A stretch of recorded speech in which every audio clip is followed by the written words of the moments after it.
We are here in the gallery just a few days before the opening of your exhibition with works from '94 until now. So it's a span of 25 years. I'd like you to talk about this work. This is the earliest work in the exhibition. It's from '94. I haven't seen this this photograph for many years until you brought it out from the, I don't know if it was in the basement or where it was. It was in a storage. In a storage, yeah, in a storage. So it's from '94 and it's from Nicolai's office where he was sitting in there. And I boarded up the gallery in Store Kongensgade.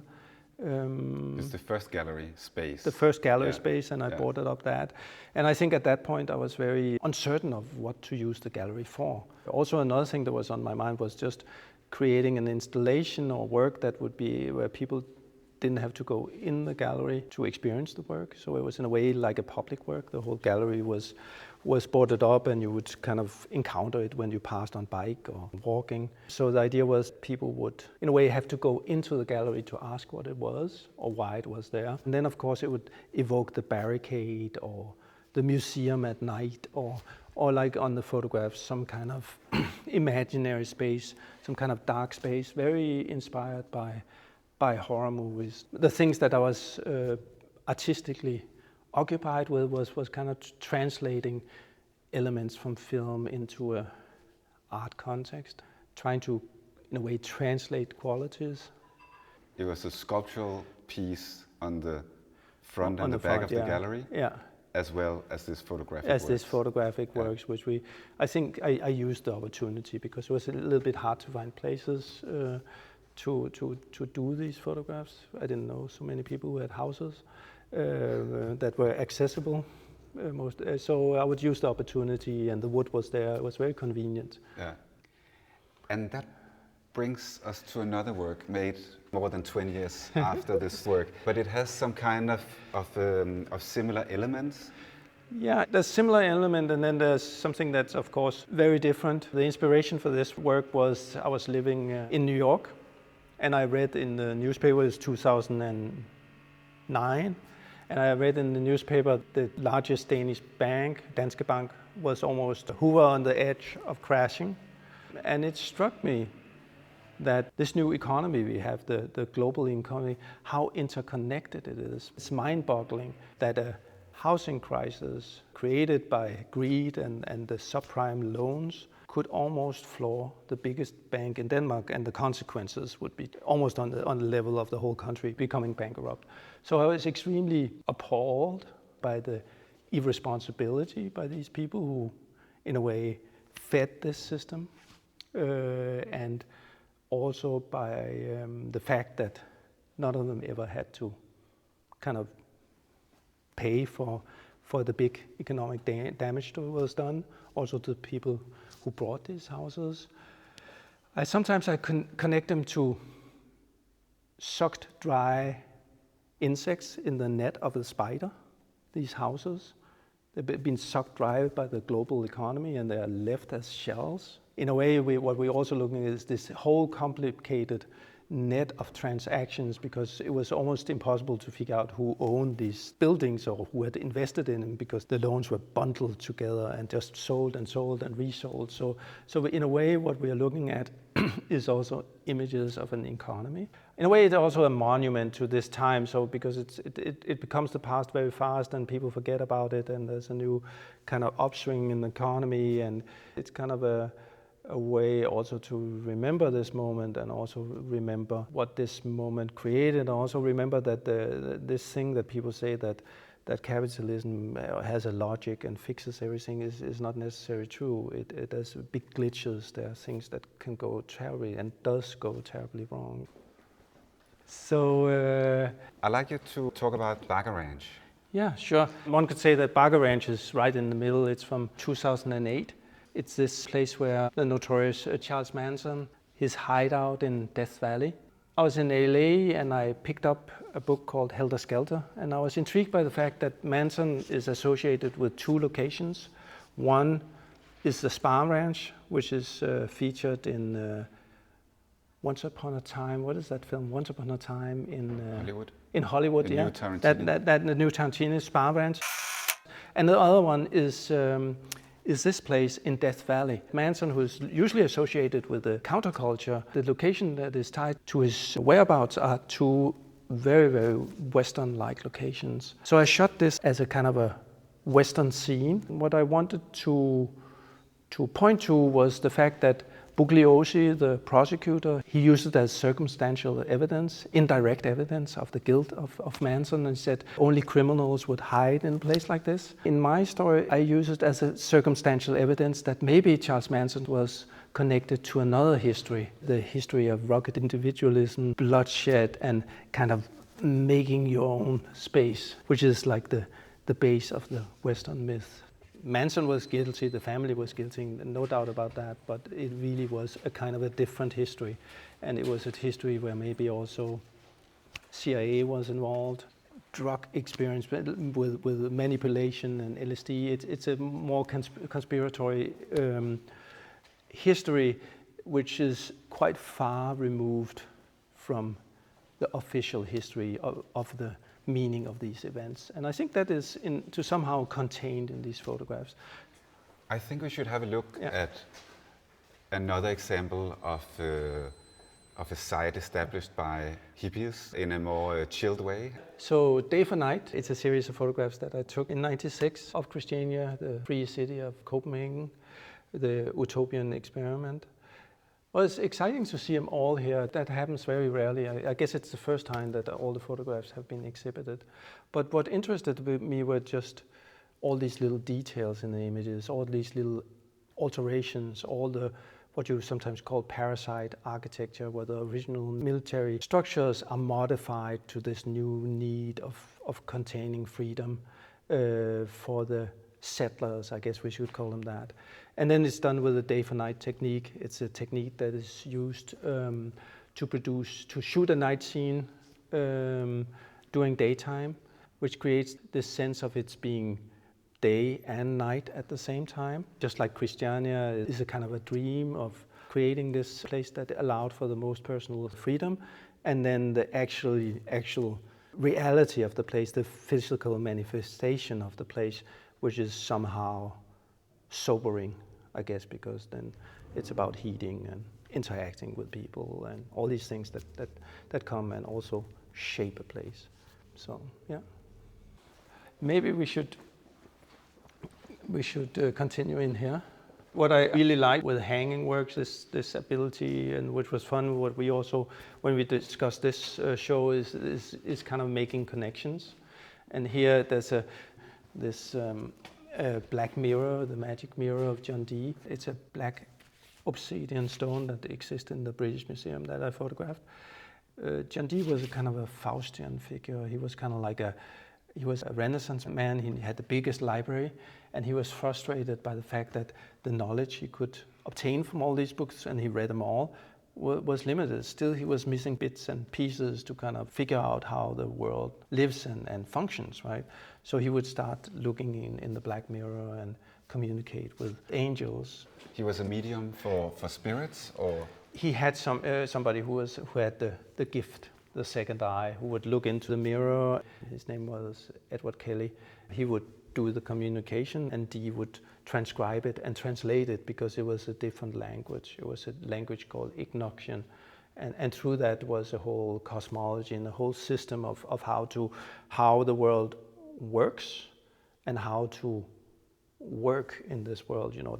Many of the works here are related to the idea of being able to see, not see with your eyes, but see with your mind. Some of my photographs, they deal with what is maybe a second layer is revealed, like the Manson family's tie to a different kind of American history, what people do to transform a military base into this free city, or the invisible global economy. But I think from the beginning in photography, there was this sense that it would give access to a different world. Yeah. A bit like a drug, and I think that's also why I'm interested in cannabis. Photography bridges reality with an invisible world, just like cannabis bridges one state of consciousness with another consciousness. which also allows you to maybe experience things in a bit different way. So for me, seeing is almost like seeing two things at the same time. With the cannabis images, it's like seeing this plant and then seeing the history that shaped this plant, which has to do with the war on drugs and amateur botanists creating new hybrids and transforming this huge sativa plant into this small muscular dwarf. It was exactly these very, very harsh laws that Reagan implemented when he made cannabis the enemy number one that created this plant of wonder. So when we look at these plants, we also see the politics of it. It's in a way inscribed into the skin. After Reagan declared the war on drugs, people moved it inside. And made it more. And they created hybrids that were smaller. And the plants really loved artificial light. Walter Benjamin, he says that the iron in the arcades of Paris, the iron dreams the future.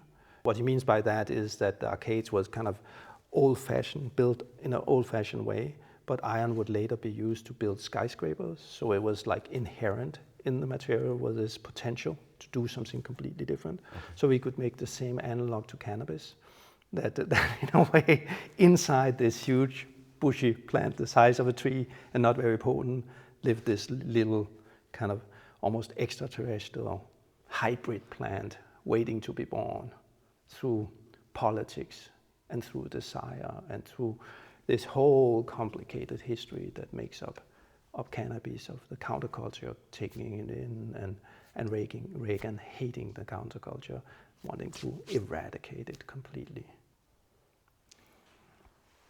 And here we have some of your more recent works from a body of work that you call Mantis. Yeah, Praying Mantis. Praying Mantis. Yeah.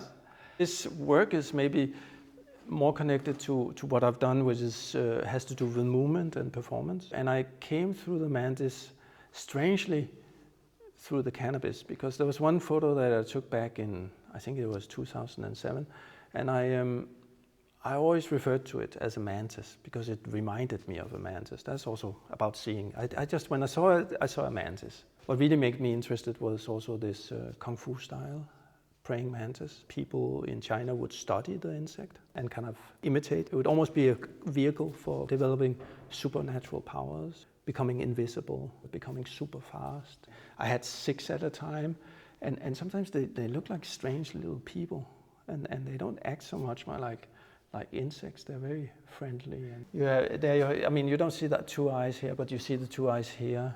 And that's another very interesting feature of the mantis, especially this one. This is, in a way, the classic alien. If you Google aliens, there'll be this image of a triangular face with 2 big eyes, and that's the mantis that became the alien. So that's another thing that I like with these, or interested me with these photographs, is that in a way I'm photographing many things. I'm photographing a history of Kung Fu, I'm photographing how we perceive aliens, I'm photographing this little marvelous creature which has the ability to kind of hide in the environment and become one with whatever you put it into. So in a way it's an image of many things at the same time. They're always kind of, they're somehow kind of inscribed also with magical abilities, like the in Chinese Kung Fu, but also in Europe there would be like all these stories of mantises being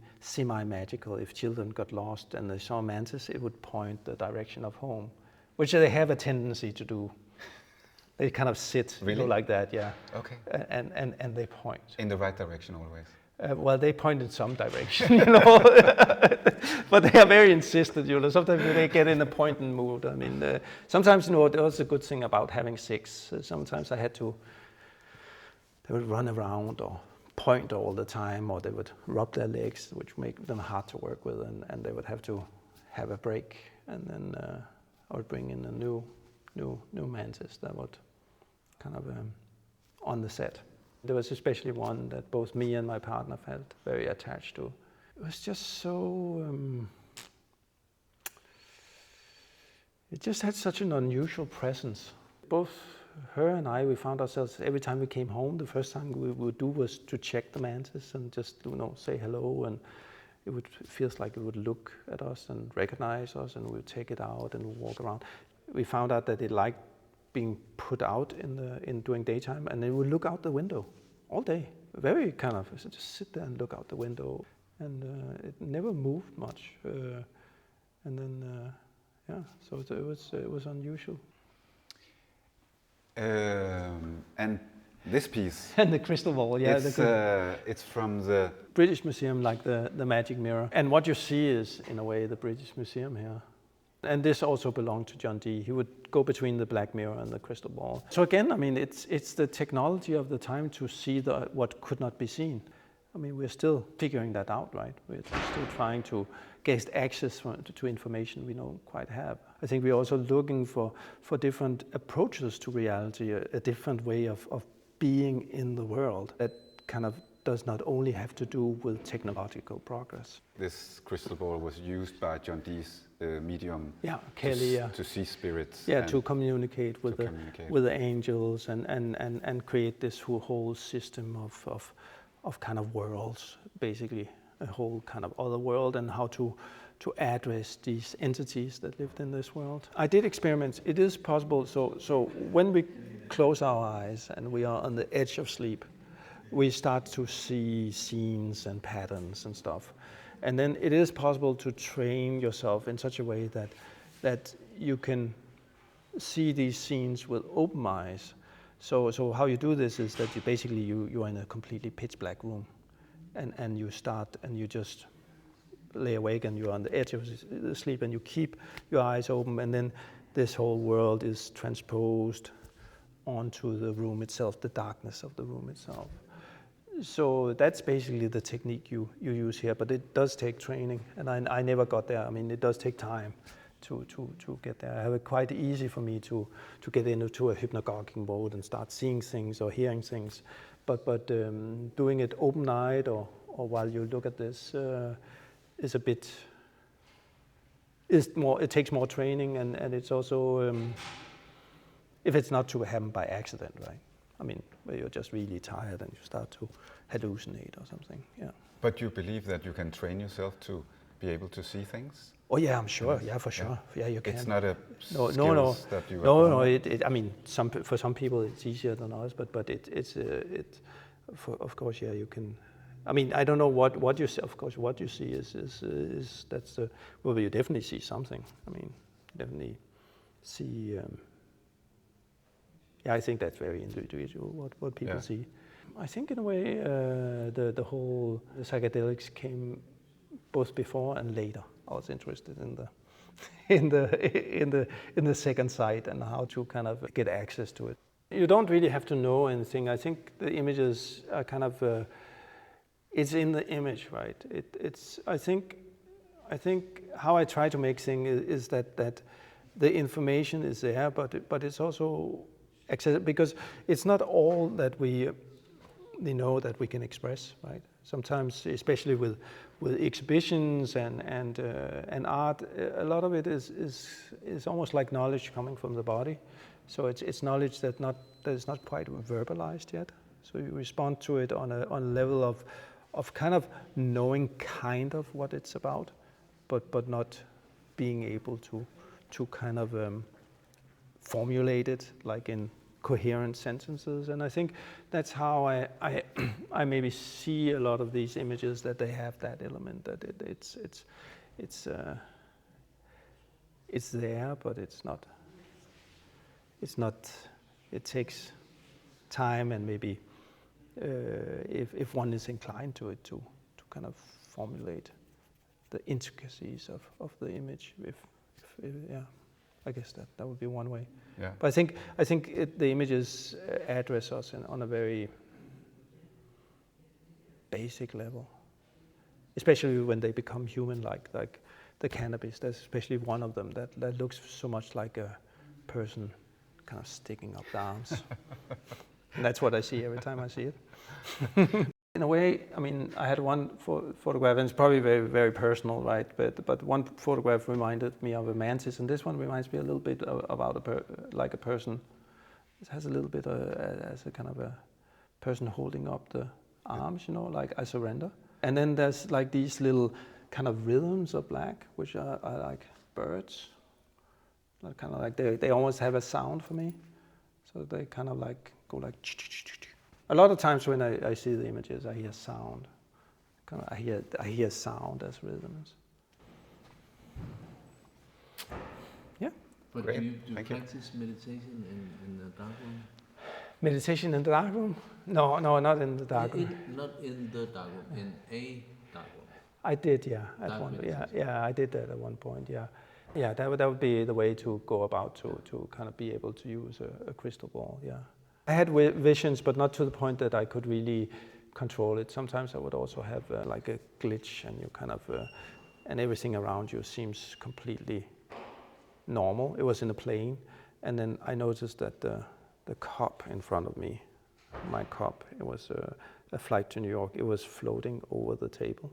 I was looking at it, and I was kind of looking around in the plane, and everybody were sitting and sleeping and watching movies or talking, or serving tea or coffee, and it was there. And I had time to kind of wonder about this, and all of a sudden there was a kind of a glitch, and it was back in a way, but not much happened. On the table? On the table, right? So I think that's sometimes it just, you're kind of transported into a different place in that instant. And I think that's the instant where you tend to see aliens in the sky, and they suck you up into the plane. It was in a way kind of tempting to connect the cup under flying saucer cups and flying saucers. So I think that if you are sensitive to it, I mean, these things happen, and you are kind of like in a glitch. You are elsewhere, right? And you are somewhere in where the brain creates reality, and that reality could be so similar to the reality that's around you. But it's not the same reality. No, not quite. Things tend to happen in unusual ways. There'll be dragons. Strange little transparent creatures, right? It's like this, that actually, I mean, we all know we dream at night, right? And then we wake up. But it is so, that's what I read, and I didn't really, it's all new, and people still discuss it because we don't really know how the brain works. But some people say that we actually have REM sleep, or like REM states all through the day, but they compare it to the moon and the sun. So when the sun is up, then we don't see the moon, but the moon is actually there, right? It's only when the sun goes down and the moon comes, right? So we have, I think it's called the prefrontal cortex, which is preoccupied with doing things and organizing things. It's almost like the sun, and it bleaches out the dreams. But we are dreaming throughout the day. And then when the sun goes down, the prefrontal cortex takes a break, and then we see the moon, we see the dreams. Well, thank you, Joachim, for your explanations. Thank you very much. Thank you. Thank you. Yeah. I want